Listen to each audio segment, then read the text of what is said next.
good evening, and welcome to the Grafton School Committee meeting of Tuesday, September 28th, 2021.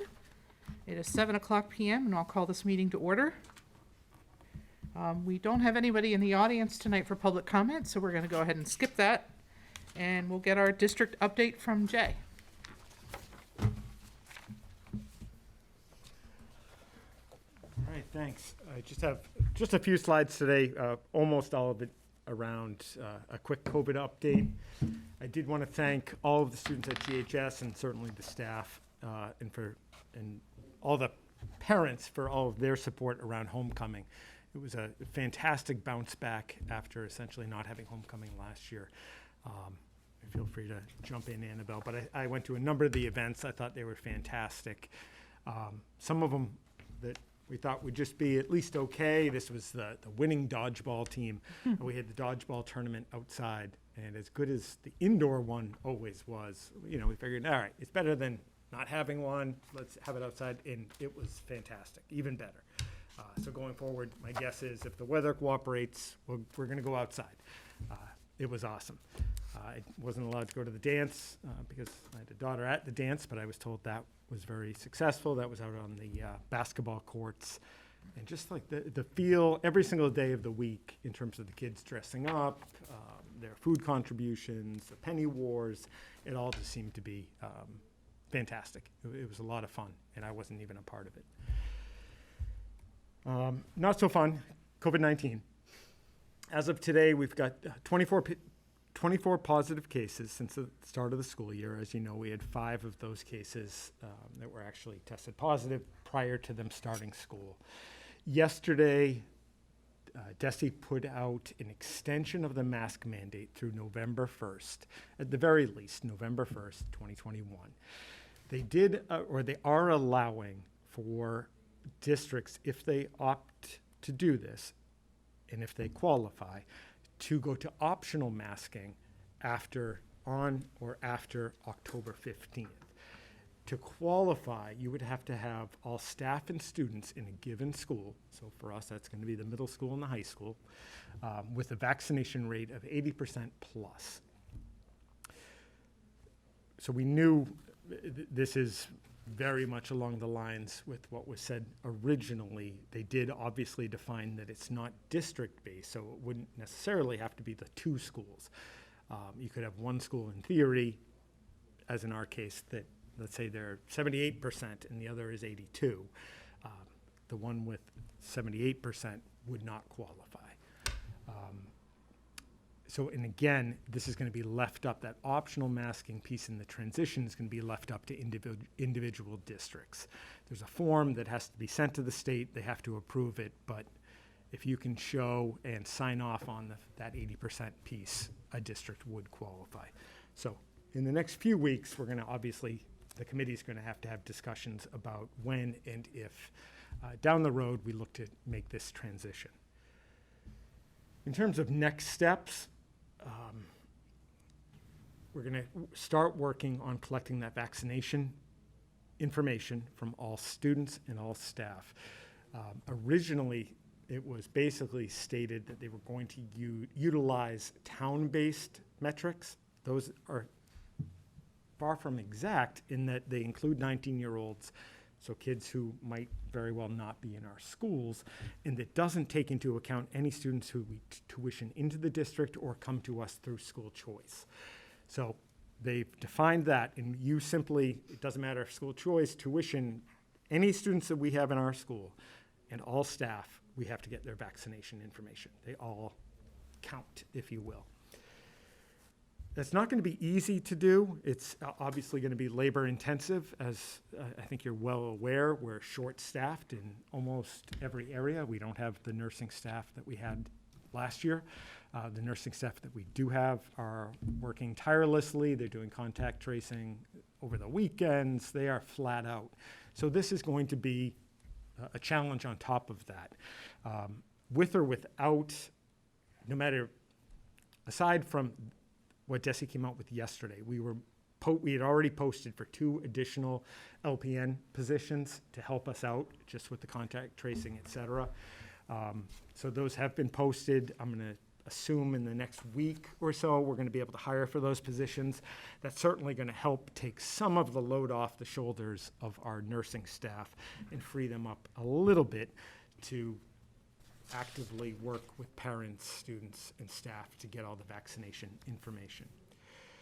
I have been in communication with Lloyd Fisher. I know at times over the past year I've shared information that he's provided to me. He's the president of the American Pediatric Academy for Massachusetts, that chapter. He's been absolutely fantastic, just a great resource for me.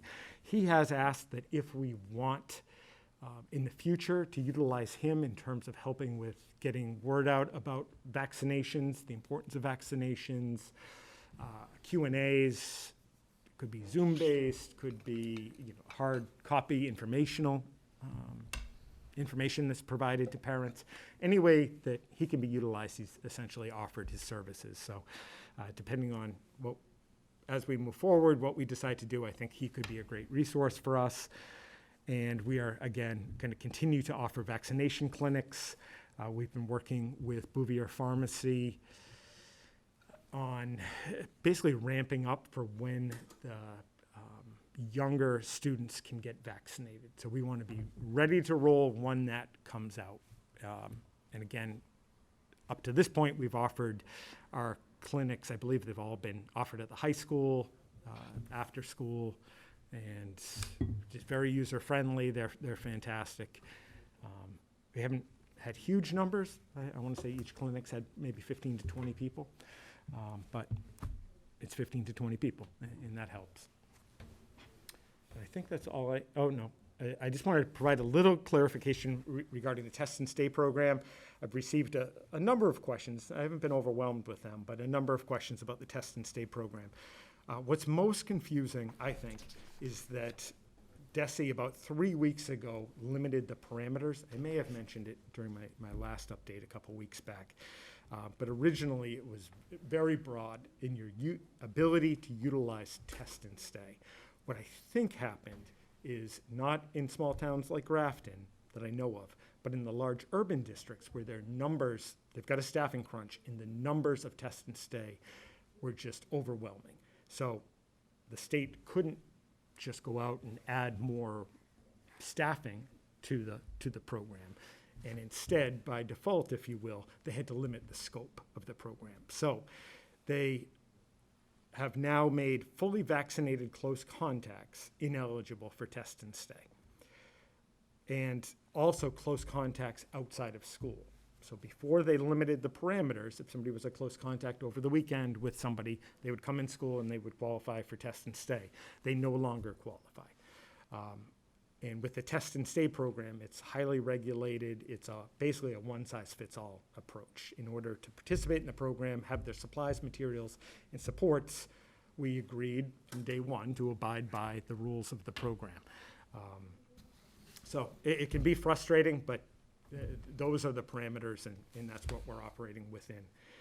I handed out a copy. Somebody had asked if there was a flow chart to help navigate the confusion.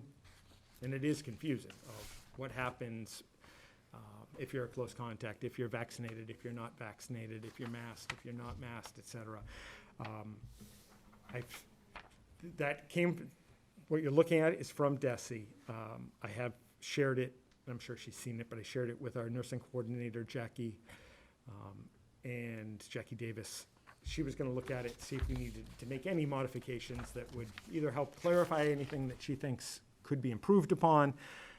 I just want to make sure it's good to go on her end. If assuming it is, we'll make, or if we have to make modifications, we'll take that finalized product, and that's going to be shared or attached with my newsletter that I'm hoping to send out tomorrow.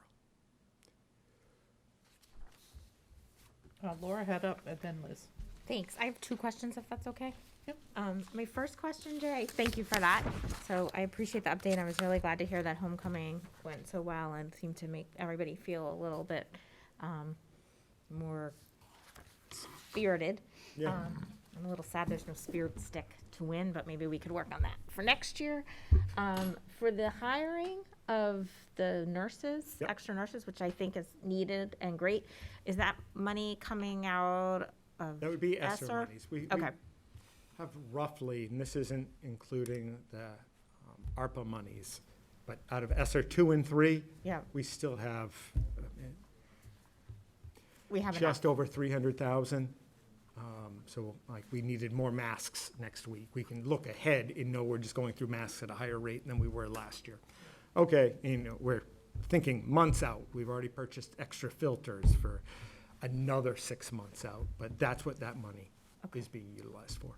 Terrific, thank you. And then, I don't know, I don't mean to open a can of worms, but I'm going to because I'm looking at this, which is terrific. Thank you for providing this. And I'm seeing really that a lot of the exemptions from having to quarantine and testing are if individuals are fully masked. So thinking ahead, and I know we're not discussing this tonight, but if we were going to make masking optional or just we would hit that 80%, then we would have an increase in people having to quarantine, right? Am I As reading it this stands wrong? now, yeah. Okay, you so would. that's just something I'm I going to guess. assume if they start moving, I mean, nothing's been, it just hasn't rolled out Yeah. like I would think it would have 3 years ago. My Right. guess is, I mean, that's certainly been discussed. Then what happens? Because you can't hire, you can't double your nursing staff. Right. You just can't do it. No, we So, can't so really. that's one of the many fantastic questions that's out there. Yeah, okay. I guess at this point, I'm just asking it because that to me kind of changes a little bit of my thought process. Because teachers having to quarantine for 2 weeks or 10 days or whatever it is at this point, and having a mask, if that kind of can stop that, I don't know.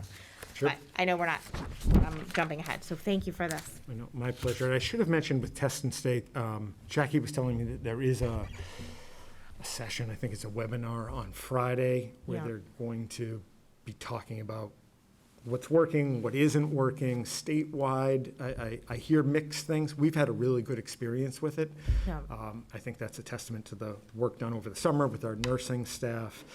Like, we were ready to hit the ground running. I was very surprised. I was involved in I think it was a text, or maybe it was an email, like, group chat where somebody was asking about everybody's status in terms of test and stay, and I assumed everybody was using it and, just moving like we are. Yeah. And that definitely was not the norm.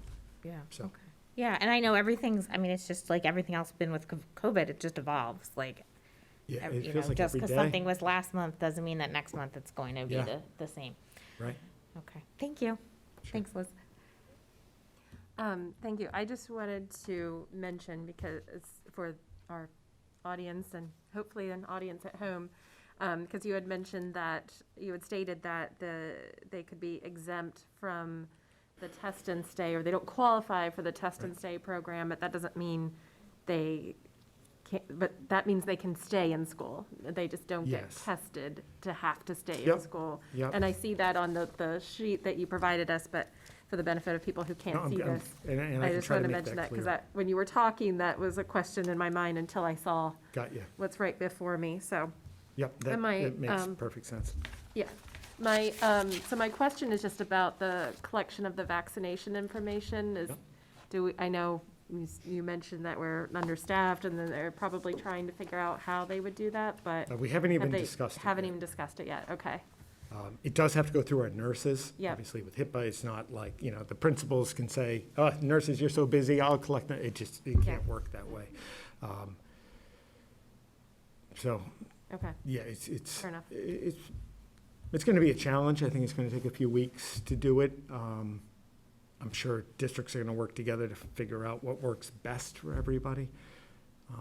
So I'll be able to certainly report back on exactly what we're doing next time we meet. Okay, fair enough, thank you. On the same lines, when my daughter moved to 7th grade, Yeah. we were asked for the vaccination records. And there it clearly says COVID-19. Yep. So I'm not sure if that would be one of the criteria, like that can help probably, because we had to submit that to the nurse. Some people did. I think it was, I don't think we have a lot of them, but we do have some. Okay. And of course, some students, since even the start of the school year, have become vaccinated. So we'll take a look at what we have Okay. individually probably utilizing technology quite a bit, but basically take some certain kids out and be able to communicate, be really clear about what we need, who needs to receive it. I think it's labor intensive, but we'll figure it out pretty soon. Sure. And how quick are the tests? When do we get the results, like when we do the tests? Oh, for like by next now? Yeah, no, the tests, like when the kids get tested? Yeah. When Oh, do- yeah, that's a by next now. Oh, next- oh, 15 okay. minutes top, I don't even Oh, think wow, okay. it takes 15. Awesome. Jen? So it says that, if you're experiencing systems, they can take the test with Binax Now. How about if someone's at home? Are they able to go to the nurse and get tested, or does it have to, because I just know when my daughter had a cold, we couldn't buy it anywhere. And so, I don't know, I don't feel comfortable yeah, I just didn't know. what answering. that- So I would say, for anybody listening, if we call our nurse at your given school, and if you can't figure that out, not you, whoever can't figure it out, just email me and I'll connect them All right. with the nurse. Then also for the booster, would Bouvier Pharmacy would they do something with maybe providing help if there's a booster shot I that? believe so. I haven't talked to Brian Bouvier about that yet, but he's been terrific again. Maybe a month ago, he started kind of planning for the younger students. I don't recall off the top of my head if he put the booster shot, if he mentioned that specifically, but I'd be shocked if that wasn't something that we would do. And then my last question was, are we going to offer a flu shot clinic? I have no idea. I can find out. Okay, just We something usually else do to that add in to. partnership with the Worcester Health Alliance, and in a normal year, we've probably talked about it 1,000 times, or a Right. dozen times by now. That hasn't been even come up on my radar. It might be on Jackie's, I can find out. All right, just, it's another level. Sure. Thank you. You bet. That's all I have. Any other questions? I had one question, and it's just about, you don't have it in front of you, but Protocol B1 talks about testing on school days plus any extracurricular weekend days, and it refers to take-home tests. Yeah, I'm not aware of the fact that, I don't believe we've utilized Okay. any. We have trained, we have a few nurses available on the weekends. I don't think, this could have happened and I'm just unaware, but the thinking was we're gonna have students all the time doing athletics or activities. We trained the athletic trainer in how to provide the Binax Now test. Like they have to go through a little formalized training, so it can't just be anybody. Okay. With that said, and that's something I'll clarify, make sure I'm clear on before we put it out. But I think it was one of the many things that kind of sounded good, is in a document, but unless somebody at home is being trained, we have to train the trainer, but we don't have to train the parent. It just seems, Yeah, the eMed take-home test isn't the same as the Binax Now either, so it's a yeah, little and I bit, haven't heard of us using that Yeah. at this point, but okay. but So that I might can be check. something that just needs to be Yeah. eliminated. And that's really what, again, that's why I asked Jackie to take a look at it. Yeah. That predates, and it's a great little document, but it predates the last two changes. I Okay. don't know if somebody at DESI goes in and changes every document associated with it, but we have so many, if you look back at the last 2 years, there are so many documents and protocols. It's always a worry. And will this also be linked from the dashboard for the parents? Yeah, I believe it already is, but Oh, is it? if it isn't, I'll put it up Okay. there. I need No, to this is great. to This go is up there. exactly what, this is exactly what I was hoping for. That we'd have something for parents that would be clear. When I saw it, I actually thought Yeah. of how you mentioned flow chart and said Yep. that might do the trick. Yep, So- well, that's awesome. I think Okay. that'll be very helpful. Anybody else? All right, thanks, Jay. Okay, you're welcome. I guess we're gonna move on to Tracy now. Did you want to do the professional development first and then the curriculum review, or? Because I think it was, it's all together, so I'll just, okay. Is that okay with you? That's totally fine. I just noticed they were flipped in the PDF, so I didn't know what was happening. One big update. Yes, it's nice to sit here. It's been a long time since I've gotten to speak to the great work happening in the district.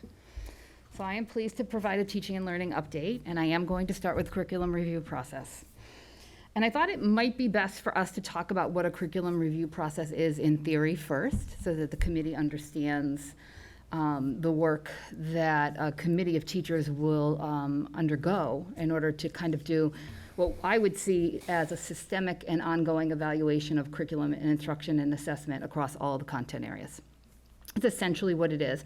And it provides us an opportunity to maintain high academic standards, maintain an alignment to state and national frameworks, and remain current with best instructional practices. So that's what a curriculum review is. The guiding principles of a review really help us to influence how the work gets done. So we want to make sure that we are looking to develop a curriculum that provides deep and relevant experiences for students. We want to make sure that we are maintaining the rigor, the engagement, and the relevancy of our curriculum. Of course, we want to make sure that our standards are horizontally and vertically aligned so that we are ensuring that all students are receiving the same common educational experience. So regardless of what K-1 building you go to, you're getting the same educational experience, and the same would be said for regardless of what 2 through 6 building you go to. So a curriculum review happens in 4 phases. It tends to take about 2+ years. Depends on the work ahead, it depends on the size of the committee, it depends on the changes to the framework. But essentially what happens is the committee comes together and we study the curriculum and we begin to revise. That takes anywhere from 6 to 12 months. And then what we do is we teach. We take what we've developed in terms of the brand new frameworks, the brand new instructional strategies, any new assessments we've developed as a result, and we put them into practice for a year. We gather data to see the impact on student learning, and then we come back together as a committee, we evaluate and we revise as needed. That takes about another 6 months, and then we're ready to roll it out for probably a 3-year amount of time before we look at it again. So the end outcomes of a curriculum review, what the results are pretty fantastic. So we end up with an articulated and well-coordinated pre-K through 12 curriculum. We have ample assessment data to inform and improve curriculum and instruction. We have very tight coherence and adherence to state and federal mandates as well as any Massachusetts curriculum frameworks. And it also gives the committee and the principals and Jay and I a very planned approach to how we're going to budget for any new materials, any types of professional development, any needs that might be associated with any programmatic changes. So that's the theory. I thought you might want to take a look at what it looks like in practice. And so what I want to highlight is the work that was done this summer in grades 7 through 12 on writing. This work was led by Nancy Athanas, who is the curriculum leader at the middle school, and Karen Mealy, who's the department head at the high school. And it was made possible by some very dedicated English teachers. To work this summer was really going above and beyond. And when I say that they worked this summer, I'm not talking about they met once. I think they met between 15 and 20 hours to accomplish the work that they did. They did a fantastic job. And I'm really happy to be able to highlight it for you tonight. So essentially what we decided, we started the conversations probably in midwinter, but made the call in the spring that it was time to come together as a 7 through 12 English department and really take a look at our current writing assessments to make sure that they were evaluating the grade level standards. So in fact, were those assessments testing what we thought they were? And then from there, we had to take a look at, were we asking students to demonstrate skills that increased in complexity and rigor from grades 7 through 12? And then from there, once we had that information, we wanted to look at our instructional practice. Given what we were asking kids to do, was our instructional practice, did we need to refine that instructional practice to make sure that kids were not only learning what they needed to do in terms of the skills, but they were applying them to be successful? And then we talked about having more specific writing benchmarks for diagnostic purposes for teachers. So this gives you a nice example of what they created. So they put together a skills progression chart for 3 writing genres. And I'm going to highlight for you where it says selection of evidence. This is actually a snapshot of a 2-page document. And the columns range from grade 7 to grade 12. And what I want you to see here is how they have ensured that the skills progress in rigor and complexity. And you're going to see that They are scaffolded in such a way so that students are supported, but then gradually there is a release of responsibility so that by the time they're in 12th grade, students are able to apply the skills that would be necessary to write a cohesive, coherent, annotated, and reflective piece without really the teacher's help. So they're ready to kind of move on to the next phase. Briefly, I'm not going to read it to you, but I will give you a sense of it. So in 7th grade, what you're talking about in that first column is that students would have to gather one piece of evidence to support their writing in each body paragraph. They would be given a certain amount of scaffolding support around that. In 8th grade, they would increase the rigor to 2 pieces with some more scaffolding support. In 9th grade, they'd have scaffolding support, but they would also then have to move to 2 different themes and 2 different pieces of evidence, and then it progresses on. So they really did a fantastic job, and they did this for narrative, they did this for informative, and they also did this for argumentative writing. So once they had an idea of how skills would spiral in complexity and rigor, we then had to take a look at our units, our lessons, and our resources. And that is the next part of the process, is really to kind of review and revise. And so what we determined after many hours and some really great conversations is that we did need to make some changes to our practice. We've made several that I'm pretty excited about, but the first one makes me super happy. We are going to begin teaching writing in writing stations, much like they do in elementary school. And that is a novel practice for secondary teachers, and they have embraced it beautifully and are very excited about it. So you're going to see in middle school and right up through grade 9 for now, writing stations to teach skills. Teachers also realized that maybe there was a gap in their practice, that they may not have been using models to provide an example of what certain writing should look like during the instruction. So they spent some time taking a look at models that they could use during their mini lessons. Karen, Nancy, and I have decided we're going to do periodic visits, the 3 of us together, which is a new practice. Typically, I'd go with Karen if I was at the high school, and I go with Nancy, I was at the middle school. The 3 of us are going to stay together because we feel like it really helps keep that vertical alignment very tight. And last but not least, we talked a lot about how are we going to find some benchmark assessments to inform teachers about writing. And that's pretty tough to do. You can't go to, it's very difficult to do, I should say. I don't want to make a blanket statement, but it's difficult to go and buy an assessment on writing. Usually that happens in in-house situations where we create them. And what we decided is we didn't have time to do it at that point in time in the summer, but we certainly could build in the practice of creating writing portfolios. And so what grades 7 through 12 are going to do, I actually just met with Nancy and Karen today about it, is we're going to use Schoology. There's a portfolio section of Schoology, and we're going to ask students to house all of their writing throughout the year in Schoology. And at the end of the year, they will be doing some reflection questions that are based on Bloom's taxonomy that really get at the heart of what are their strengths, what might be their lingering challenges, what supports are they going to need, and all of that information will then move to the next grade levels year teacher. I can't say that, excuse me.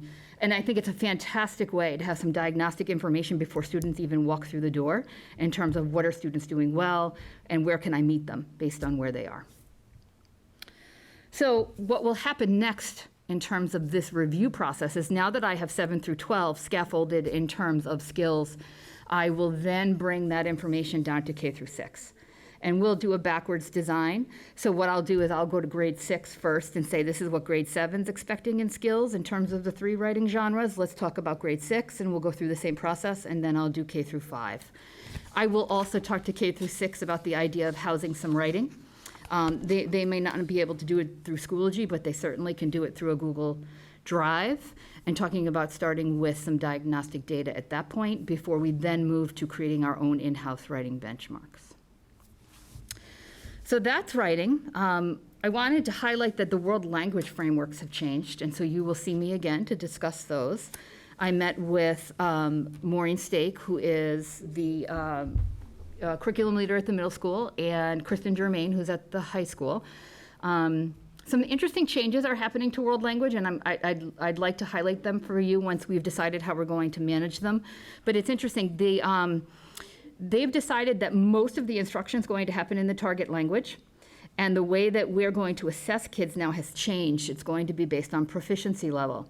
So if you're a Spanish 1 student, for example, your proficiency would be determined as novice low, novice mid, novice high. And that proficiency level would then determine whether or not you move on to Spanish 2. So I'm sure I'm simplifying something that's a little bit more complicated than that, but it certainly does. I'm simplifying it so that you understand the next statement, which is it's going to change our sequencing of courses. Because if that's how that is going to be framed in Spanish 1, by low, mid, or high, if a student has gotten to high in Spanish 1 in 8th grade, that would then change the sequence of courses in the high school. So we are meeting with Andy McDowell with DESE in October to get some more clarification with some other school districts, and I'll be able to circle back to a conversation about that once we know more. And that brings me to professional development. So I just wanted to remind the committee that really what the district tries to, and I think succeeds in ensuring for professional learning for adults is that we're kind of targeting all the areas that are so important to adult learning. So we're making sure that professional development is relevant and practical. The intention of it is to improve student learning. We are collaborative by nature in our learning. We are ensuring and asking for changes to practice. We are including choice and voice as much as possible, and we are and most of that PD, if not all, is conducted by people with classroom experience. So that leads us to the thinking that we'd like to revisit the idea of going with a choice workshop model. We were thinking that obviously the focus would be on, we have several different district initiatives, and of course we have our lingering social emotional learning support that we'd like to maintain. We're thinking about an ed camp style and then tapping into the expertise in the district itself for presenters. What we've decided as well, though, is that we want to make sure that we have professional support as well. So what we were thinking is that, particularly for the October PD Day, besides having maybe some choice, maybe kind of targeting some of our focus on self-care. Many of the sessions that we would integrate in terms of self-care would be based on our social emotional initiative, and the learning would be translatable to the classroom. So if we do something on mindfulness, for example, it would be something the teacher could bring back to the students for their self-care and for their attention during classes as well. And that brings me to probably my favorite slide, in that we are conducting 4 different studies of equity right now in the district. We are running a book study on coaching for equity. 24 people are in that book study, and I'm super excited about it. It is geared towards administrators, specialists, and teacher leaders.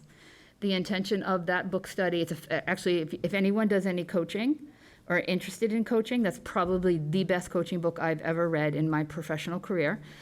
Although it is geared toward equity, and she does a fantastic job of highlighting equity, you really can take her practices and apply them in any coaching position. And so I pushed it out to people who have a coaching role in the district, and the intention of this study is really just to increase their repertoire of skills and knowledge around supporting change and adult learners. In addition to that, the department heads and I are meeting in October to start talking about grading for equity. I'm going to do a PD session with them in which we start to talk about what are our current grading practices and how might they not be supporting student learning in the way we would like, and how could we change them so that we are increasing motivation and supporting more success in the classroom. My goal would be eventually to bring that conversation down to the middle school as well.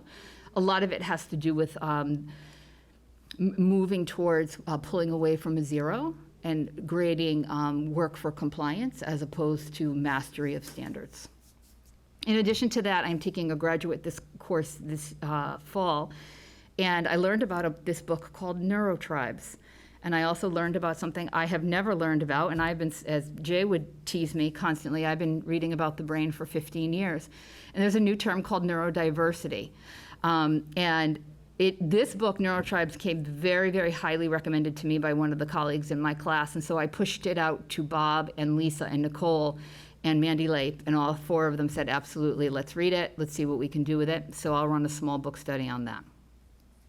What you may remember, I believe I mentioned it in the spring, is that Roseanne Kerposka and Beth Wolfling at the middle school and high school respectively are going to run a small pilot study of restorative justice at both buildings. We have 10, I believe we have 10 and 10 in both buildings. And so what's going to happen is all of us together are going to read Hacking School Discipline. We're going to read a couple chapters from Ross's Green, Lost at School. I think it provides a nice foundation as to why we need restorative justice and how that supports equity and how we're consequencing kids and making discipline a teachable moment. And then we're going to put out a pilot. They're going to pilot the different strategies in their classrooms. And we're going to come back together and convene to talk about how does that pilot go? What was the effectiveness of those strategies? How should we push that out to a broader group? So I'm super excited about this work and how we are looking at tackling equity issues from many different perspectives. And with that, I can move on to the MCAS. Big pause. I got to take a breath. Do you want to stop and take a minute? And I can stop and take questions, or I can I was keep gonna going say and we take can- it all we at can the do end. questions, because you've covered quite a bit. I and did. I probably should have had you pause Okay. Give me a second to breathe. before we, please breathe. You're excited. What? She was I'm excited. excited. I do. I get very Breathe. excited about these things. Does anybody else have, Liz? Okay, we'll have Liz go first. Thank you, Tracy. Of course. I'm really excited. I wrote down the Neurotribes book. I'm really I'm trying to, I'm learning more, and neurodiversity just came up in conversations this week Yes. with me, and I'm really interested in learning more about that, so thank you for that. Regarding the writing stations. Yes. That you mentioned, where did that idea come from, and why do you think that that is the way to go? So actually, it started, I'm bad with time. It probably started 3 or 4 years ago when I went to a conference in which I heard, her last name is escaping me now. Her first name is Caitlin. She's all over social media. And she came out with a book on blended learning. And she started as an English teacher. And that's what I was. I was a high school English teacher. And what caught my attention is she started off her session by saying that she no longer brings papers home to grade. And I could immediately be like, she doesn't what? Because that's all, I mean, you talk to any English teacher, it just dominates our lives. And so I picked up her book and I started to follow her blog, and I thought, this is just gold. I have to bring this to Karen Mealy. So I brought it to Karen Mealy, and Karen and I started talking through how she uses writing stations to provide feedback, to go through the rubric, to teach gaps in skills while students are working on other activities. So while I might be talking about a gap in skill around coherence in a paragraph, I might have students talking about doing some discussion of some reading of the night before in one group. In another group, I might have students working on grammar and convention. In another group, I might be having them look at their transitions in their paper.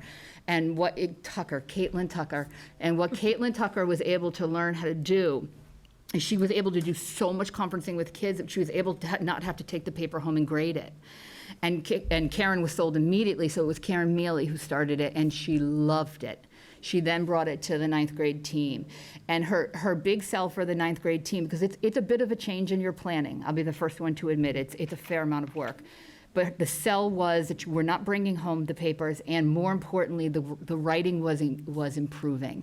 Because often the real issue with writing is that anytime you put a grade on a paper, a student feels like, I'm done. I got a B, I'm done. I don't have anything else to do with this paper or this writing. Whereas with the writing stations model, they're going to continue to revisit where the writing may have a gap or need some support. And so the 9th grade team was seeing a change in writing skill. And then I brought it this summer down to the middle school and said, 9th grade is loving it. They're having a great success. Let's try to move in that direction. That was a long answer. No, it was perfect. Thank Okay. you. Laura? So I think that's great. That's also kind of models what happens in college if you're in any kind of writing classes, and it's the constant revision and keep working, and the one-on-one and getting peer input as well, which really helps if you're in any sort of writing. So Yes. I think that's terrific, which you knew, but I just wanted to, I always Thank like you. to give a plug for the English. What was my question? Oh, I feel like I know the answer, but first I want to thank you for all, and everybody over the summer for all that hard work. That's a lot, especially after the year everybody had, and then to do that over the summer. I know how much it is. I think it was your first or second slide, and you don't have to go back, but when it did like the phases, Yes. where's the training? Oh, that's a great question. So the training would be on the right at the teaching part. So when they start to do, if there's anything really different about how they're going to teach, I then would go in with PD with them as they're planning lessons. Okay, and that is everybody, or is it just the people over the summer? So right now, it's just the people over the summer. I'm going to bring it down to K through 6 this fall, once we kind of settle. But was everybody over the summer, was that all 7 through 12? Yes, it Oh, was. Oh, wow, okay, that's great. Yes. And then I feel like, I think it was when we did the leadership meeting, or sometime I remember hearing you say that everybody would get through all of the, when you do the choice, you get through all of them over a period of time. Yep. Would that be similar for the book groups? Like, how would you be able to roll out, and I know we still have a lot of ways to go and you're working really hard Yep. on the equity, but if people who don't choose those books, Yep. is there a way that we're gonna get to teach them? So let's do restorative justice, for example. Yeah. So it will eventually roll out until the entire staff through after the pilot group. Okay. So the intention of going small with the pilot is to get a sense of how it's working in that building for that staff and with that population of students. Yeah. That then gives me and Roseanne an understanding of how we might need to tweak it, and then roll it out to the faculty based on what the pilot group learned, what their pros were, what the cons were, what we're going to change as a result, and then push it all the way out. Perfect, that makes perfect sense. Okay, thank you so much. I have a sort of follow-up question there. Last summer, maybe I'm wrong, it could be 2 summers ago now, you had a book on culturally responsive teaching. Correct. Has that now been rolled out to everybody? Has everybody had the option at least to participate in that? Yep, so everybody's had the option to participate in that. And what would ultimately happen when we moved PD more specifically towards culturally responsive teaching is we would tackle cultural proficiency first, and then I would move to culturally responsive teaching because that actually gets into application in the classroom. It gets into actually how would teachers change practice in the classroom. So the foundational piece would have to roll out first. Okay, Okay? so we're working on We are. many different topics we're in different phases on kind of each one, I Yeah. guess. it So seems. equity is like an umbrella. Yeah, Right, and so then I'm looking at how are we having conversations about equity in the classroom as a coach. I'm looking at how are we using discipline strategies and consequences that are more equitable when it comes to restorative justice. Then I'm looking at neurodiversity, how are we using equitable practices to support all types of learners. And then when I am looking at, I just lost the name of the book, I'm so sorry. that's okay. Grading for equity. Oh, yeah. How are we finding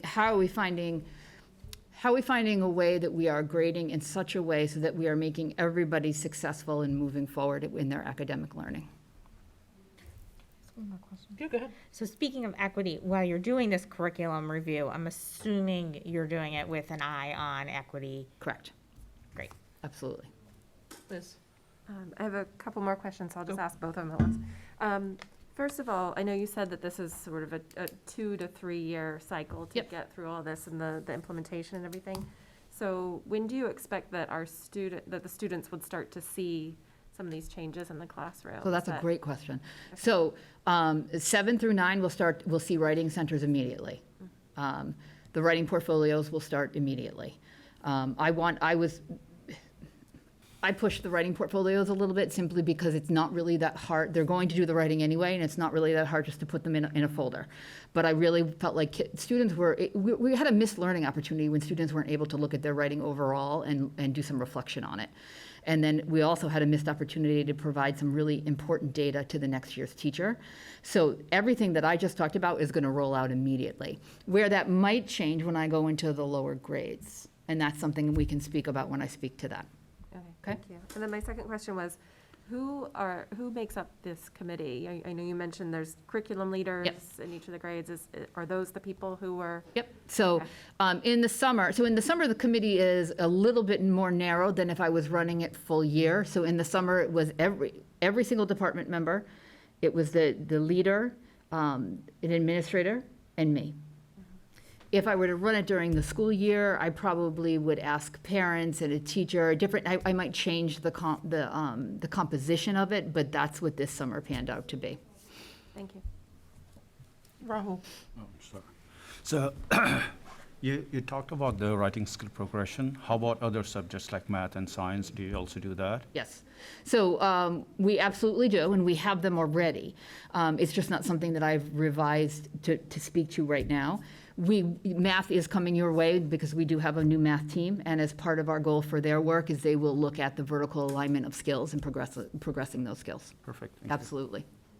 To kind of go from that is like, would you think about going to have some sort of portfolios for other subjects? It's kind of the same idea. Well, it's an interesting idea, Jen, because every content area, as the frameworks have been updated, have moved to a skills-based content. Whether it's content heavy or not, they've moved to the skills of it. So when you think of history in the social sciences, it is the skills of being a historian is supposed to be the focus of that framework.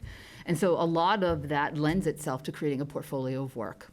So I think it's a great idea. Yeah. Well, thank the English teacher, because I know that's a lot of work. Yeah. I had a question. It was kind of about math. So in that cycle, Yep. I know at the high school, they're piloting more of a skills-based evaluation system. So Yep. no tests and quizzes in some of the courses. Yep. It's a, can you talk about that a little bit? Because I feel like most of the committee might not have seen the same presentation that I did, because it's only a handful of classes doing it. Okay. And I find it, as the parent of a child who has always struggled in math, I found it, and she even told me yesterday, I wish we did it this way from the beginning. Yep. Because she's so much more confident now in her skills, and she understands the material so much better, because she's not focusing on, I need to get a 95 on this test. Now, she's not doing great, but it really is working. The kids are focusing on, what do I have to learn today, as opposed to, I need to get this grade. Yeah. And I feel like, do you feel like all of the courses are going to move in that direction eventually? So I think what you're speaking to, and please correct me if I'm wrong, is I know that as Jenny was coming out of being the department head and transitioning into becoming the math coordinator for the district, she was starting conversations with the math department around going to a standards-based evaluation. So instead of looking at whether or not they passed in their homework on time, whether or not they did their homework at all, whether or not they participated in class, they are simply looking at the power standards for that particular unit. And then they're designing an assessment on those power standards, and the grade is based on their mastery of those standards only. That falls in line beautifully with grading for equity. That's exactly what grading for equity is, because it talks about how when you are grading class participation and you're grading homework, you're really grading compliance, and you may be creating an equity issue because there are certain kids who may not have the support that they need in order to get some of those things done and done well. So the math department was moving in that area. And I will tell you in that direction, a big shout out to Sarah Scanlon, who stepped into Jenny Duras' shoes, which is really that's a tough act to follow.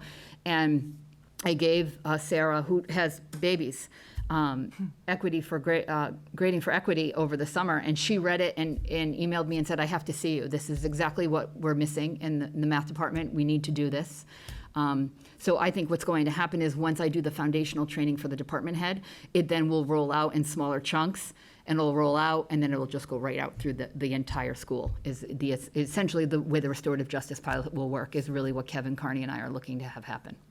Yeah, I love this model, and I was really excited to see it in the presentation at the high school the other night. My daughter's in one of the algebra classes, and when she presented it, not only are they graded on their mastery, but they have chances, several chances to master it. So they're graded on their attempts and their improvement, and you see their improvement, and it's so confidence boosting, and I love it. I think it's brilliant. Yeah. It's really Yeah, exciting to see I that. have to say that the math department really, so what happened is maybe 2 or 3 years ago, Carla Evers and I did a book study on mathematical thinking. I think I did it for the whole district, now that I think of it.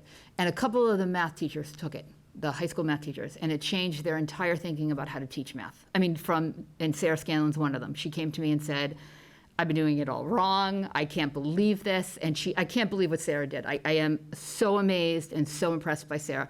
And she changed her entire way of teaching, her entire way of grading. And she said the successes have blown her away. So you can thank Jo Bowler and her mathematical mindsets and that book study, because that really got the ball rolling. And I think the Grading for Equity PD is just going to kind of keep it going.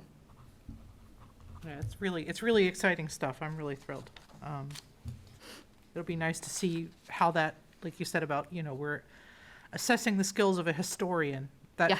That strikes a chord with me, because I remember all too well, history was memorizing dates and Correct. battles, and, those aren't the important things. What's important is how to evaluate and analyze and, learn the lessons of history. And yeah, I think we're doing a very good job now, and I can't wait to see how the next cycle, when that comes around, is going to improve.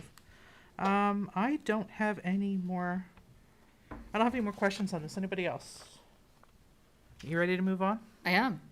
Do we need to play a musical interlude here? Yeah. Dun, dun, dun. So MCAS 2021. So it was much as we expected it would be. We saw a slight dip in students' ability to meet expectations and partially meeting expectations. I don't think that we are the only district that sees this dip, and I don't think it really comes as a surprise to any of us. What you're looking at here is a district achievement by year overall. So you're looking at all content areas. And so I first just wanted to see where was the dip? Was there a dip? And then what I wanted to see, didn't want to go, is when I look at content areas, so when I look at English and math, when I'm going to start to kind of triangulate data, what's going to be my focus point? And so then I thought, when I'm working with the math team, we're going to look pretty closely at the students who scored partially meeting expectations. That number's higher than what we would normally see, but again, not surprised given the uniqueness of last year. And so I'm concerned about them, but very heartened to see that when, I look at growth in our district, we want anywhere from 40 to 60%. That is excellent growth in a year. If you look at our scores, our mean, I should say, for student growth percentile, we're really where you would want us to be. So we know that kids learned. So what really I have to do with, and this is really, I say but it's really a full team effort. So you're looking at specialists, you're looking at principals, you're looking at teacher leaders. All of us together are really going to have to start by triangulating the data. We're going to have to look at MCAS, district benchmark assessments. We're going to be using Galileo this fall, and we're going to look at where are the gaps in the power standards. The reason I prioritize the power standards is because the power standards were identified by teachers as the must-knows, the must-be-able to do in order to go to the next unit in a grade or to the next class, next year level. So in 9th grade, one of my power standards would be to be able to pull evidence from a text to support my ideas. If I can't do that, I'm going to struggle in the next unit, and I'm certainly going to struggle in 10th grade. So that would be my power standard. So what I'm going to look at with a team of people is we're going to take a look at where would there be gaps in the power standards, and how are we then going to rectify them with curriculum design and delivery so we make sure that kids are prepared. And I think probably what would be best to do is to let the math team during their presentation kind of speak to their findings and action steps. I'm more than a little impressed already with what they've found. They've done a pretty significant data dive into MCAS and Galileo, and they're finding some themes and some strands in students' performance and the ways in which they can help teachers rectify those concerns already. And I know that they're interested in presenting them to you in October. And with that, I think I can take questions on MCAS. I can. Jen? So the math growth was like 36.2%. How is that compared to like the state in math? Was that, That I'd have to look up. I don't know that off the top of my head, because Jen. it seems low, but I'm wondering if the whole state was Yeah. like that. Yep, I can certainly find out for you. And then I was wondering, I mean, this would be more of the MCAS, but do you think there might be any changes in the sense of, I know what they want, what they expect from the MCAS, but we were talking about this in my district, that the sixth grade teacher, the last real math year they've had fully was in third grade. Yeah, And so there's so much gaps, yes, not to anyone's fault, but it's just sort of, yes. no, we haven't had a normal year for 3 years. Yep. And so I don't know if the MCAS would change to kind of help reflect that, or would they just expect everybody to, I don't know. I'm not sure. They may modify it. I think what they'll probably stay with, which they've said about 2021, is it really can only be used as diagnostic. Yeah. That's all it can be that's used good. for. Right. Really, no judgment can be made. So it's tough to measure the growth then, I'm guessing, because it's a different test. You're not comparing apples to oranges, right? So Yes. when we do this again in the spring, assuming we have an MCAS, assuming they go back to more the way it was, would you then look to see the growth and almost skip this past year, so 2019 to 2022, and to see, do it that way? Or would you go ahead and go from this year to the next year? Just wondering what's useful. So I think I'm going to have to wait to see what the state tells me, how they've designed MCAS and what the intention is. Okay. So it was very clear from the state, they've designed MCAS only to be a diagnostic. And so then I'm only going to use it as a diagnostic, and I'm not going to play with other years. I'm just going to look to see where are the gaps in current performance and ability so that I can fill them so they're not lagging behind going forward. I'm going to have to wait to see. I haven't heard anything about MCAS, to be honest with you. I'm going to wait to see what they say about it because it'll depend on the design. Does that make sense? Yeah. Okay. But did the teachers have what they need now, or are they gonna, do the teachers have what they need now to address the gaps in math specifically? Or are they gonna use Galileo, or both, I guess? So the teachers know, so in the spring, the district put out expectations for the fall. I then followed up with every teacher leader to make sure that they understood those expectations. And one of them was that we are going to accelerate learning and not remediate it. So the literature around learning is very clear that we never start with the presumption that there is a gap or a loss in understanding. We start as we normally would. And then then we can do one of two things. We can do a pretest before a unit to see where students are and rectify a gap then, or we could just begin teaching as we normally would during any other year as if COVID didn't happen. And as the gaps surface, we rectify the gaps at that time. The teachers have I think more so than ever, teachers have resources and support to rectify gaps because of, and thanks to you guys, we have a math team now of 2 specialists and a math coordinator. Very, very, very strong in terms of content knowledge and how to teach. And we now have literacy specialists that are going to do some coaching as well. Galileo will absolutely provide some intervention. And then I think maybe this might be news to the committee. I had started last year a very small pilot of a tool called Alex. And the intention of Alex is to provide intervention for students who are struggling in math. It was a tiny pilot. It was Sarah Hanna, Robin Bergen, and Jenny Durast. And I just wanted to get I trust them implicitly. I wanted their understanding and interpretation of it before I pushed it out to a bigger pilot. They liked it. We were going to push it out to a bigger pilot until Alex told me they will only let me push it out to 150 kids. 150 kids is not enough kids.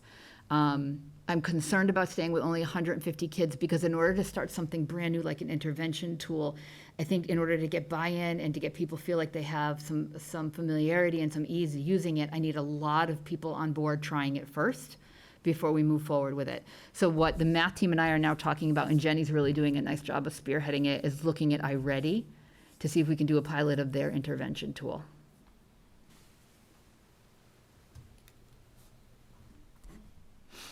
Great.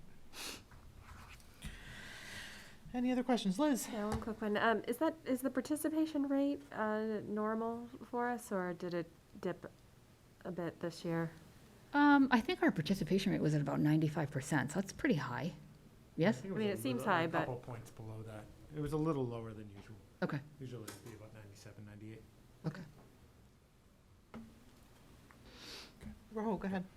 Do you have a similar data for SAT scores or AP courses maybe? I can get the similar data for AP courses, yes, Okay, yes. because I was looking at the data and we did very good in math, Mm-hmm. but not as good in science and ELA. So I was a little concerned about that, so. Sure. Anything else? Thank you so much, Tracy. This was a ton of work. and Great. I'm glad you Shout enjoyed out it. to all the teachers who are helping, and Busy month. it's a lot. A dedicated You- bunch. You read the grading for equity, right, Jen? I have the book. I mean, she wanted to. Well, I read I read one chapter, but then my eyes went wacky and I can't read, Oh, so. no, yeah, it's hard. It's hard reading and late at night when you've been working. Okay, so our next agenda item is just the schedule of upcoming meetings. The one change that I want to draw to the committee's attention is on October 26th. We need to vote on the MASC resolutions prior to the conference. So you should have all received a mailing from MASC that has the resolutions. And I'll get a electronic version of that and get that out to you as well. But we all got it in the mail, so you should have it hanging around your house. We'll have to vote on those the 26th of October because the conference is Well, in do between. we have a delegate? Because if we don't have a delegate, there's no point in voting on that resolution. I assumed we had a delegate. We haven't- haven't voted for one we yet, but haven't we voted would. one. That would be another agenda item, I guess. Or we can put that on the next I agenda. think I think they need it earlier. I have not been asked to provide I thought we anything, did it but at I the same will. time as MAC resolutions. I thought we We always like do, but I appointed. feel like they moved it up, Yeah. but am I the only one? So they closed in-person registration. Mhm. I was able to get in because I'm an officer. So it's virtual. So if you can't go to the whole conference, you can log in virtually. Okay.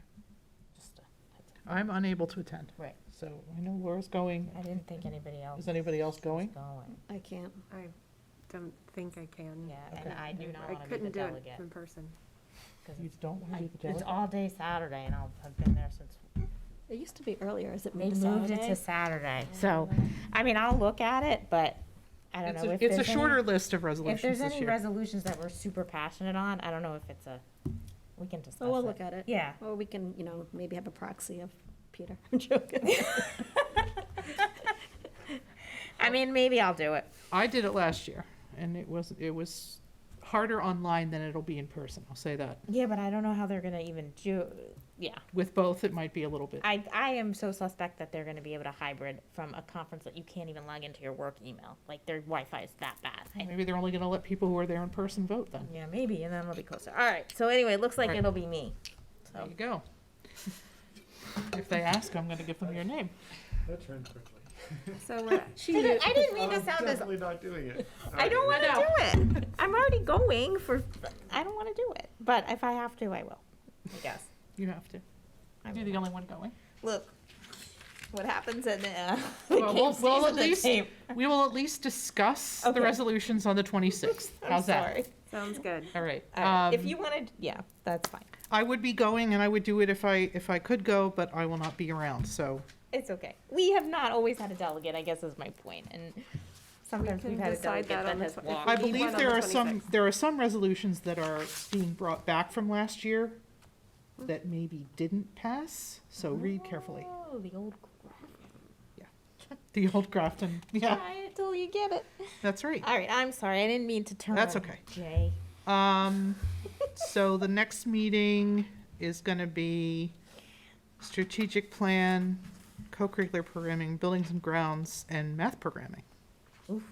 That's a lot, but I have every confidence that we can get through it. And Tracy, if there's anything you want to send us like in advance on that, Okay. that'll help, I think. I did invite, this probably wasn't on the last update, I did invite CPAC chairs to come in on the 26th also, simply because with the special education report, I felt like that made sense. They're also gonna try to come in the next time Bob and Nicole come, but they may have different chairs at that point, so that may or may not happen. But just to update us on what they've been doing, how things are going, I believe they're all meeting on Zoom so far this year, so. Anything else people want to see or have questions about? Dr. Cummings mentioned this possibility earlier. Do we need to have a discussion on the agenda for any changes in masking opportunities?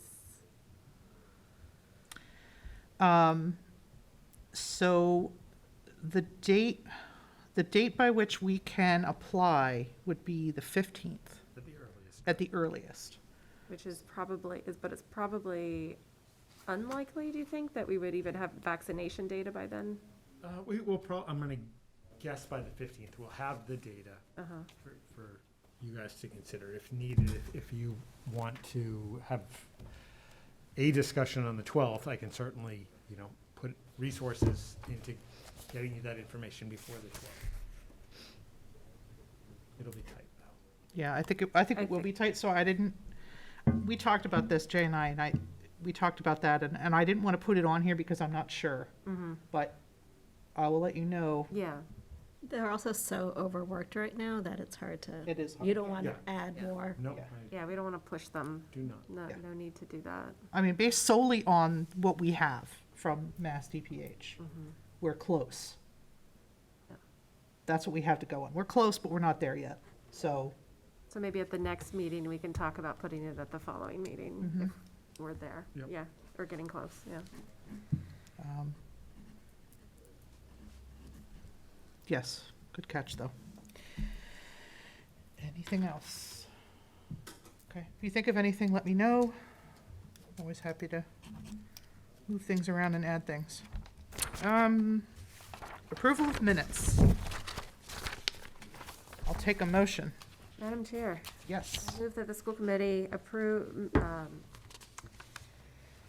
the minutes for September 14th, 2021 as presented. Second. Motion made and seconded. Any discussion? Seeing none, we'll move to a vote. All in favor? Aye. Opposed? Abstentions? 2 abstentions. 302. Thank you. And that's the only set of minutes we have for tonight. So we'll move on to financial report, the warrant. Madam Chair, Yes. I move that the school committee approve warrant number 14 effective September 30th, 2021 in the amount of $246,758.23. Second. Motion made and seconded. Any discussion? Any questions? I assume anybody who had questions emailed earlier today or yesterday? Yeah, I have no questions. I'll take a motion. Oh, we already did the motion, so now sorry. We're in Trying to discussion. get through it quick. Motion made and seconded. No discussion? We'll move to a vote. All in favor? Aye. Aye. Motion carries unanimously. And finance report. Yes, so Anita put together what we established over the summer as that budget overview snapshot. This will be provided at the second meeting of every month is the intention. It provides a very broad picture of how we are trending in terms of FY '22. As you know, if Anita or I have any significant concerns about how we're trending with the budget, if we have any concerns, you're going to know well before. It won't be at this part of the meeting. This is great for you to see it, but on a daily basis, we are talking about the budget, be it things to the good or things to the not so good. You'll see under favorable, unfavorable. We're never, with a $40 million budget, it's never going to be perfectly on target throughout the year. Right now, it's unfavorable with 27,000, which is probably the closest we're going to be all year, one way or the other. And I can answer any questions that anybody has. Did you have your hand? Me? Yeah. I was trying to decide if I wanted to ask this, but since I've already turned the meeting, I'll ask it. For the Touchstone, Yep. transportation costs. So, oh, never mind. I think I just answered my own question. I did. Well, why don't you ask the rest of us? No, because they go up to 8th grade. So Do I they? was wondering, right? They go up to 8th grade at Touchstone? Yeah, I believe so. Oh, So they can't, I was just thinking about fees for them, since we have a bus fee that we can charge. I was wondering if, I mean, it seems like could we, but we can't charge from K through 6th, so it would be 7th and 8th, and I don't see why how that would work. That was I what can, just I worked can out in my get head. the information and share it with you. We did, I don't remember the answer off the top of my head, but that did certainly come up when this Yeah, remember basically when it became an yeah. issue for us. Our struggle now is there are only 10 kids on the bus, but AA doesn't have a small bus at a lower rate that we can utilize, and that's too many kids for a van. So we're utilizing a large bus at high cost. I mean, am I reading this? It's over $1 million, or am I not reading No, it correctly? that's definitely not right. I can't see. 1.2. Is it just a? Yeah, that's transportation overall. That's Oh all my of it. God. That all right. difference that we're unfavorable, 25,000, Yep. is that with the 10 back in the spring, assuming we had 10 students or thereabouts, we planned on having a smaller bus. But between all the busing issues I on see, the yeah. organizational end, we now have to spend, instead of 25,000, roughly 50,000 for that bus. I retract my question, just because I looked at the notes and I didn't look all the way over to, I just. Yep, that's, didn't- that's total transportation. Okay, because I was like, if it's That's $1 million one little to slice, but that's an transport 10 extra kids, bus I'll that- drive them. Okay. Are we allowed to use another company for just Touchstone? No, for the most part, outside, the exception is special education. Aside from that, with Touchdown, we might be able to get tricky and look at that. I have to say, Too complicated? I don't think we're gonna Yeah. find anything cheaper or certainly more accommodating than Yeah, Touchstone's been. Yeah. Can you explain what that cost is and why, what is that? It's a private school, Basically, right? So yes, we but if paying it's to- within the town of Grafton, we have Okay. to provide transportation. We do, And that's a okay. state law, Liz, And that's- so, okay. Yep, yep, and okay. it just hadn't been activated or requested of us till maybe 3 years ago. It was right before, maybe a year before COVID. yeah, 3 or 4 years ago. And again, it's not a lot of kids, but enough kids where we can't have that. If it was 1 or 2, maybe you can reroute existing buses and do a drop-off. Some bigger districts do that, but with 10 students, it just doesn't work. Okay. I'd That was- forgotten that we have to provide it regardless of Yep. whether it's a and private that or was one public of the school. MASC resolutions last year, was to petition, Oh, and that's yeah. still going through. I believe that there's a bill, I don't remember which side it's on, state or House or congressional, but there is a bill to try to change that law. Because the onus on some of the smaller districts is pretty great. It's very hard to plan for. I mean, Yes. next week, it's not going to happen. But in theory, In theory. the 10 students could say, we don't need transportation, or we could have 30 kids say they do need transportation. You have to provide it. I had a question about school lunch. So it's free, and that's awesome. Yep. Do we have all of the money encumbered for the entire year? Because I was reading something about how a potential government shutdown could impact the school lunch program. Yeah. So I don't know if we have all the We money. don't really encumber much of anything We for don't. school lunches. It's basically, we've got a contract with the Whitsons, but Right. it's monies that they bring in and funding for school lunch that supports Whitsons. So we don't have, for the most part, significant lines around lunches. Have you heard anything, though, about, and again, this is getting away from this particular Yep. agenda item, but has anything come across superintendent's discussions I about? I haven't seen anything, and we Okay. did talk to Whitson's, it was probably a couple weeks ago, Anita and I met with Joe, our Monte, and Betsy Labonte, and I forget, we were just talking about probably COVID protocols, et cetera, but they didn't bring up any concerns on their end. So- I'm a little concerned only because we don't usually have the federal government funding 100% of the school lunch program. Sure. They are this year, And they might shut down for 2, 3, 4 days, weeks, who knows? Yep. If they can't, figure all Sure. of this out. So I don't know what the impact is gonna be on Whitson's and on Yep, us. Yep. I'm sure with that news, I did see that from the Director of Treasury. Because we need more stuff to worry about. Yeah, so it really hasn't been on my radar, but I can Okay, put it on there. thanks. Anything else on the report? Please thank Anita for us. I definitely will. And if you think of any questions you have, just reach out to either of us. Okay. Will do. And thank you for asking about Touchstone Mar. 'Cause Oh, no, I had circled that and I was like, but yeah, I I'm glad we got, definitely read- I'm glad we got the discussion out. I'm also glad it doesn't cost us $1 million. That definitely doesn't. I was like, That would be what? one heck Am of I a bus. reading that wrong? Yes. A really nice bus. Okay, so we'll move on to policy. From late school. Late start time. You, her, Me. Liz, um, dynamic team, yeah, how are you gonna do it? You wanna just do the way you always do it? Yeah. Okay, go. as All right, opposed to. so everyone has a copy of the policies as we've edited, as the policy committee has proposed editing them in their packets. The first one that we want to talk about is policy GCG2, which is the substitute teacher employment policy. We mentioned this briefly last week when Dr. Cummings presented a recommendation for changing the substitute teacher pay. And we agreed last week that we were going to revise that, but we wanted the policy committee to look at the policy regarding the definition of substitute teachers. We had daily substitutes, we had short-term substitutes, and then we had long-term substitutes. And depending on whether they met the criteria for long-term substitutes or not, they got paid differently. That determined whether or not they got benefits and all of that.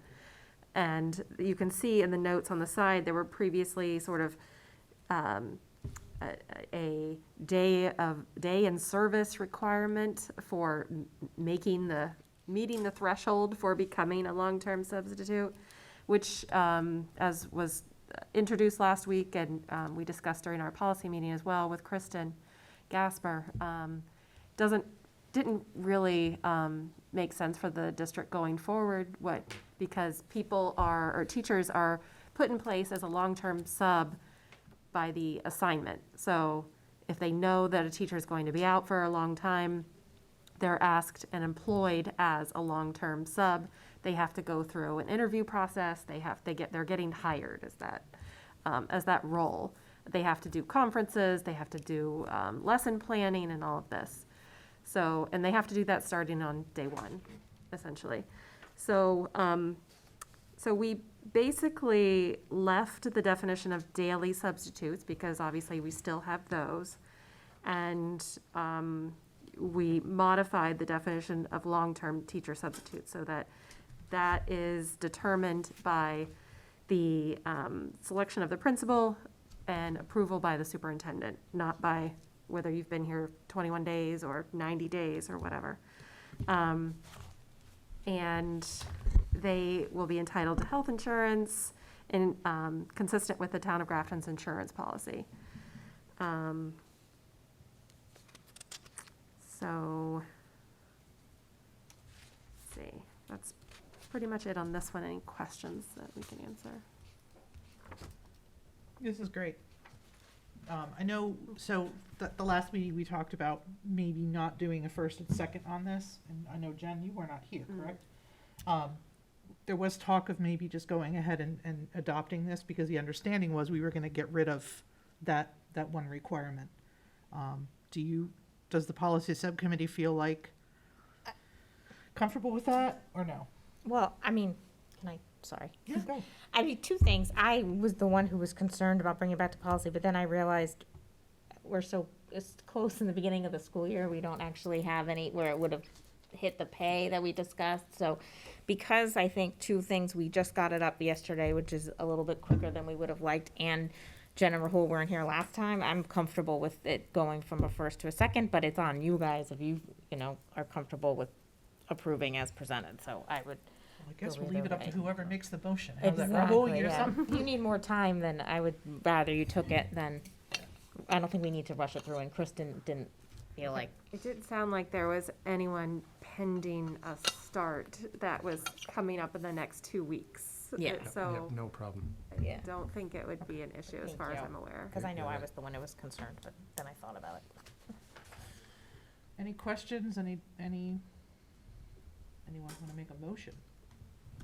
So we're doing it as a first reading?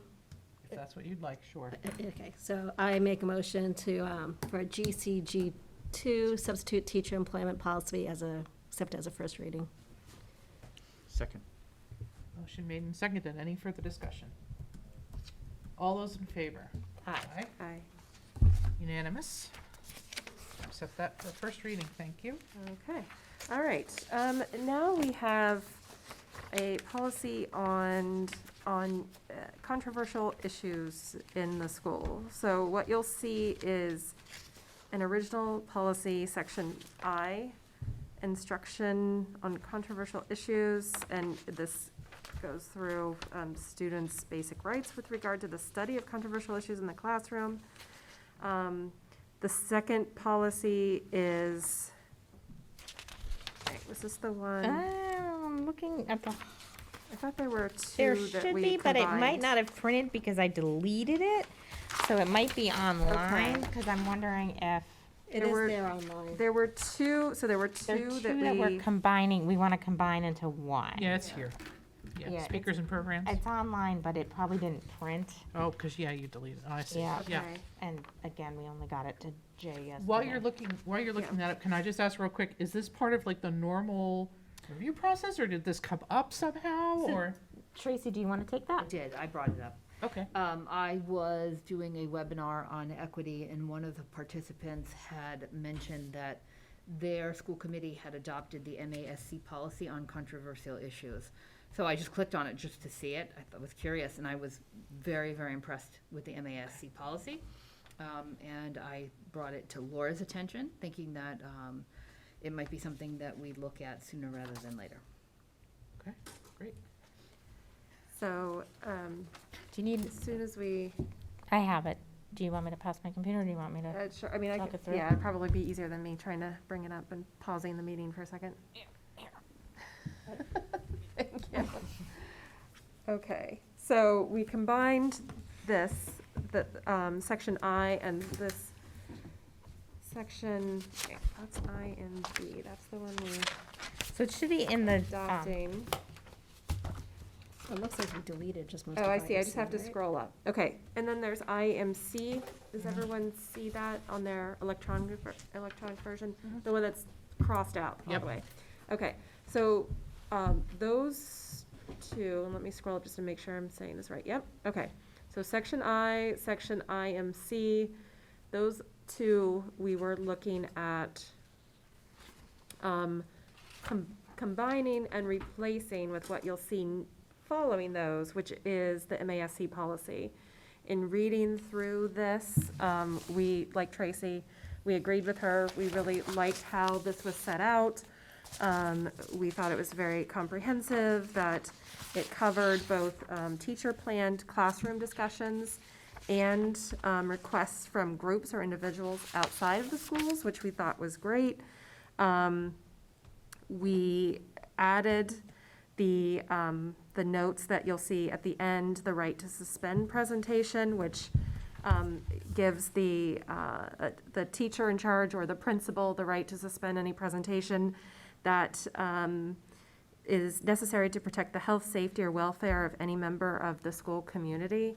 That's in line with First Amendment law, and it also ensures that, you know, they can step in if need be and stop a presentation if things get out of hand. And, you know, obviously that's not going to be about content, it's about the manner of the presentation if things get just very disruptive.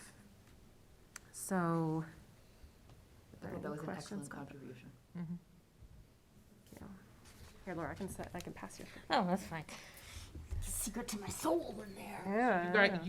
You decided to add the right to suspend?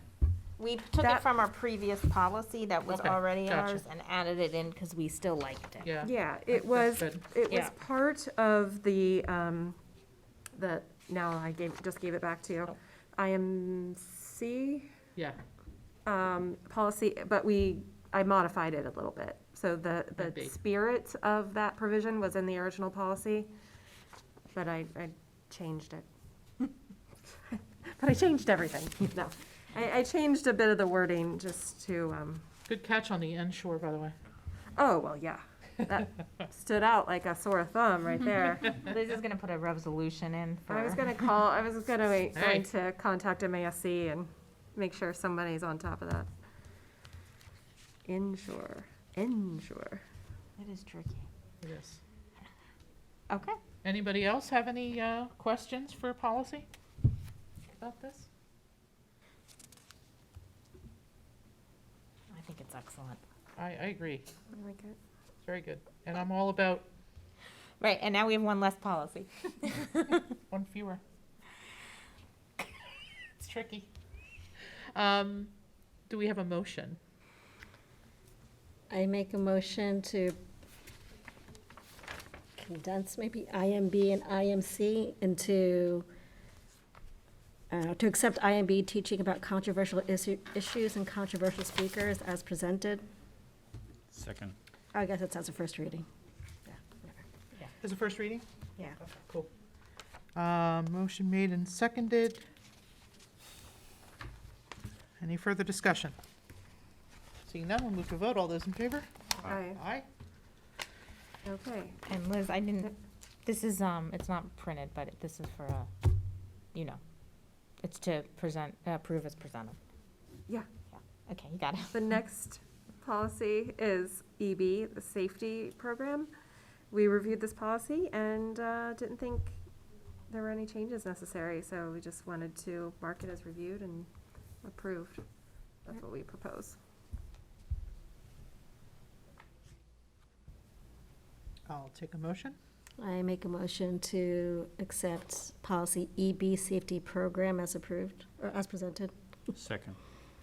Motion made and seconded. Any further discussion? Seeing none, all those in favor? Aye.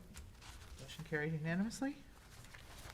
All right, finally, EBAB, pest management. We just had a few changes to this. This was reviewed by Tony LeMay, right? Mhm. And he gave his comments, which we incorporated and in some very few cases just revised just slightly. So you can see the changes marked. We just stated that we will develop and implement an integrated pest management program to be reviewed and updated yearly. That was a suggestion from Tony. And then we made a few changes which are in line with MASC version of the policy as well, because we actually replaced what was there. You can see the deletion in the margins. But we kept trying to work with these sections and then we decided at the end just to replace that whole section with the language. We liked how it flowed, to give notification of any pesticide application in a common area, that we'd be providing a 48-hour pre-notification of that application, and that if any EPA registered pesticide or herbicide is going to be in or around a building site during the school year or in summer session, there will be a notice with all of the relevant information posted at least 5 days prior to application. And, okay, and sorry, I skipped over, B includes the MSDS sheet on entrance doors when something's going to be applied. And then we're keeping all of the information for 5 years, so if anyone hears about any application, I know I've done this before, or I've looked it up and found it myself, but if you hear that something is going to be applied at the school and you want to have a copy of that MSDS sheet, we have it on file, so the school can give it to you.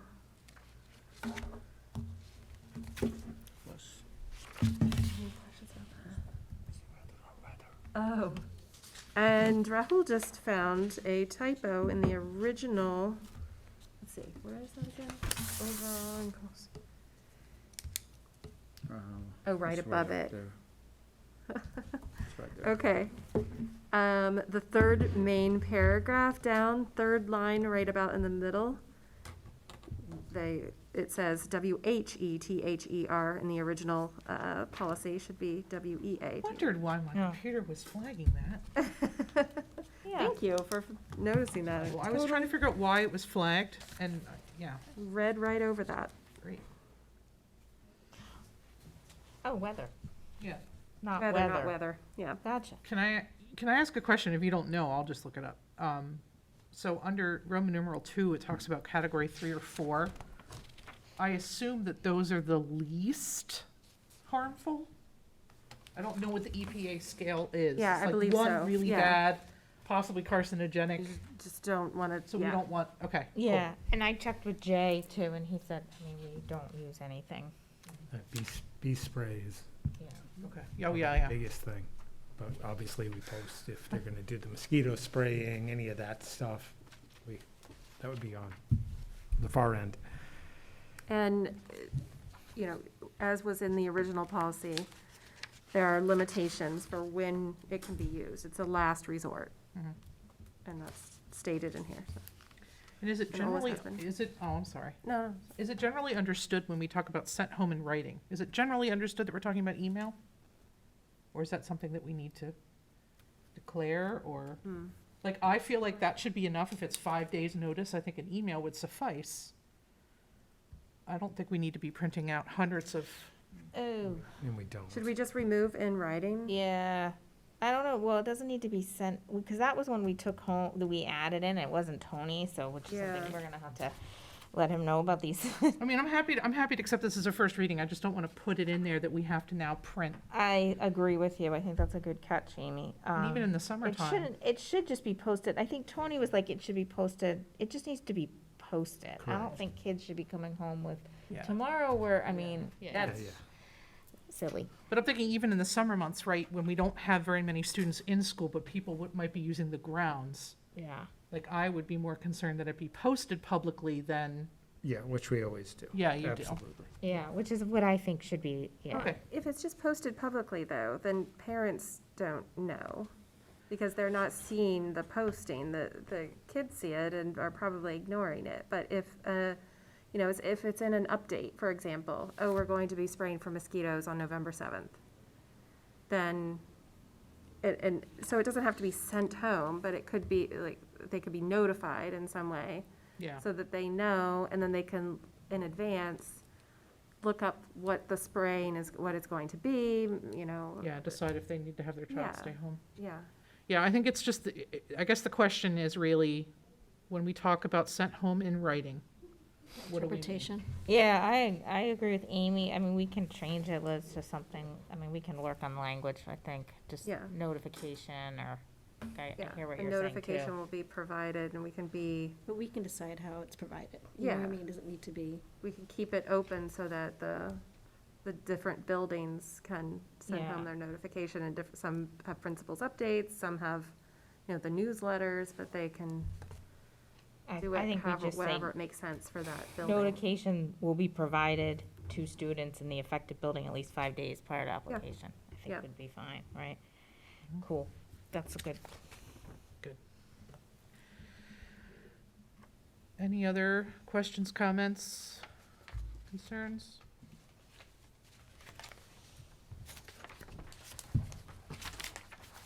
Take a motion?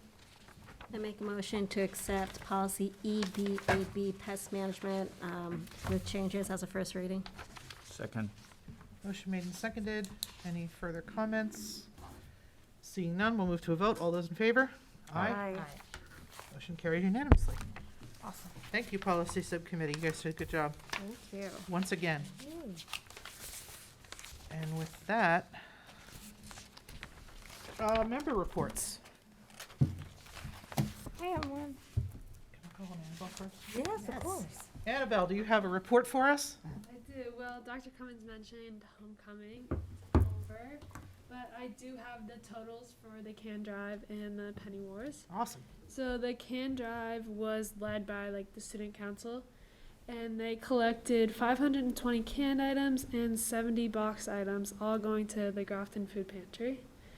And then the Penny Wars was an NHS fundraiser, and they received over $650 going to Habitat for Humanity, which NHS selects a new fundraiser every year to support And who won the competition?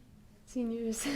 Of course. Yep, I think it was seniors, juniors, freshmen, sophomores. Oh, That's what I heard too. I heard that too.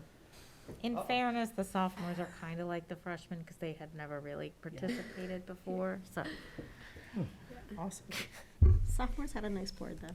they did great. That's great. That's a lot of cans. I think I Yeah. saw you carry in at least 300. That's Nobody That was brought a in more heavy, cans heavy than Annabelle. box. That's really great. Awesome. I think What that- else? I think that's really it. How was the dance? Oh, it was fun. It was Yeah? a fun time, yeah. The decorations were cool. Oh, yeah, there was, yeah. It was beautiful weather.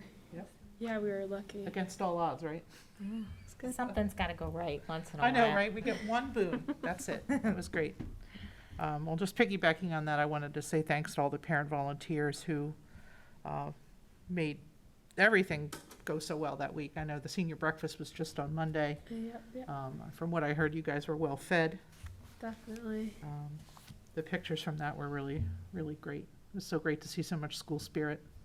Yeah, it was a Um, fun time. Yeah. That's it. I think so. Oh, Mr. Carney told us today that if we have QCC directed study or VHS during lunch block, that seniors are able to leave during that and go home for lunch, which is really nice. It's been nice to be able to leave later or come in later. I mean, leave earlier, come in later. If you have like that block, it's like really, really nice to be able to have that opportunity. I'll bet. I appreciate that. Yeah. Go home for lunch. Wow. Yeah. It's a long period, so. Yeah, you could take a nap. That's what I'd be doing. Go home and take a nap. All right. Thanks, Annabelle. Laura. Jay and I had our first American Rescue Plan Act committee meeting, also known as the ARPA, not to be confused with the ARP. yeah. So we basically organized, there's a select board member, finance committee member, school committee member, our town administrator, what's her title, finance director, Yeah, Mary. was there, and then we had 2 members at large there as well. So it's a good representation of town folk. We discussed what the money could be used for, and I mean, it can be used for a lot of different things. So we were just brainstorming. There were some very pie in the sky ideas. So really what we kind of just came back with was the department. Evan was going to meet with his department heads, and Jay is going to come back with just some of what our hopes and recommendations are. I mean, I'd like to see how we can use this money to help offset, the override, help that go longer. There was some suggestions about doing something, great for the town, like more on the fun side. So we're going to have to discuss, it's the age-old question, if you do something fun with your money or you do something wise. Hopefully we'll be able to do both. I know that would be my preference. So we'll have more to report, but it's a good group, and Peter Carlson is chairing that committee. So if you have any questions, you can reach out to him. Or I'll just reach out to you. Or you can certainly reach out to me, of course, as your rep. And I hear you're the vice chair? I Is that am correct? the vice chair, yes. Good. Yeah. And I think Mary is the secretary, the clerk. I've heard people in town just talking about that. If people have recommendations or requests for how money Yeah, is spent, we should they just- contact Peter, or Yeah, is there they a can- central? They can certainly, I guess, Peter, we talked about that. We will be asking for feedback, but we wanted to come up with a list of kind of what our recommendations were, rather than just opening it up to, and everybody's ideas. We kind of wanted to, and then we'll reach out to the town. So Peter was very, everybody is very interested in hearing from the community, but it's probably going to be us obviously doing our research and kind of sharing what we think is needed, and then people can discuss it from there. Mm.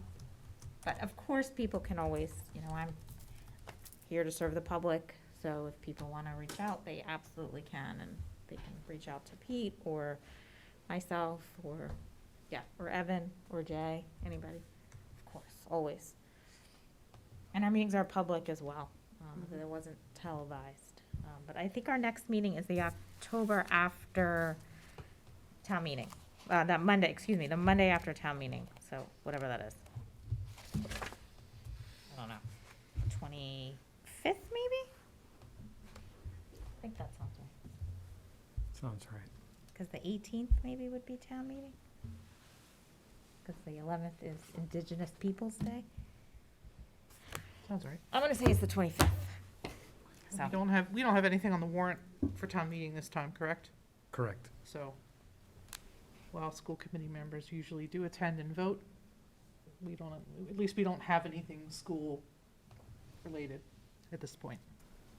And I believe the warrant's closed, so that's not gonna change. Anybody else have a committee report? A committee report, whatever. Member report. So CIPC did meet, the Capital Improvement and Planning Committee. They did meet last week. However, I was unable to attend. I had to do a college open house meeting thing. But I will watch the recording. I believe it was just more a report on the Capital Summit that took place that Jay attended. And Jay sent us all the capital list that resulted on the school side from that. And I know you said in an email Yeah, to you me. brought up, and it was a good catch, it's just in the different versions, we didn't include the turf fields. They were on there yesterday somehow when we were moving things around. They dropped off today, so I'll put those back. And I'll send that out again tomorrow. I think that's all I had. There was something I was going to say, and I can't remember what it was, so we're just gonna move on. We don't have any correspondence.